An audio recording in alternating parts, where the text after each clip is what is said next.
बेवजह घर से निकलने की जरूरत क्या है? मौत से आंख मिलाने की जरूरत क्या है? जिंदगी बहुत कीमती है, इसे संभाल के रख। कब्रगाहों को सजाने की जरूरत क्या है? सबको मालूम है बाहर की हवा है कातिल। यूं ही कातिल से उलझने की जरूरत क्या है? दिल बहलाने के लिए घर में वजह है काफी। यूं ही गलियों में भटकने की जरूरत क्या है? पूरे परिवार की सुरक्षा आपकी समझदारी है। अभी बहुत उम्र बाकी है सैर सपाटे के लिए, इतनी जल्दी घबराने की जरूरत क्या है?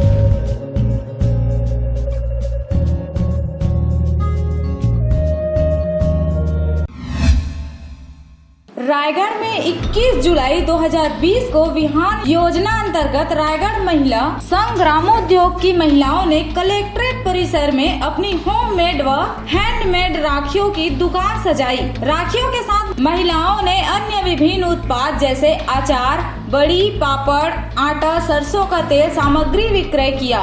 कर्मचारियों व कलेक्ट्रेट कार्यालय काम जैसे पहुँचे लोगों ने इस काउंटर से जरूर खरीदी की। सरडा माल गाँव की श्रीमती राम कुमारी साहू ने बताया कि सीईओ जिला पंचायत की पहल से काउंटर यहां लगाया गया।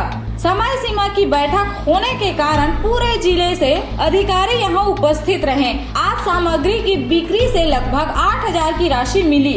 राम कुमारी कहती है, आज लोगों का प्रतिसाद देखकर बेहद खुशी हुई है और आगे अपने काम को बेहतर करने के लिए उत्साह मिला। स्व सहायता समूह की महिलाएं रक्षाबंधन के त्योहार को मद्देनजर रखते हुए राखियां तैयार कर रही हैं। रायगढ़ से ब्यूरो रिपोर्ट RJ रमझाझर।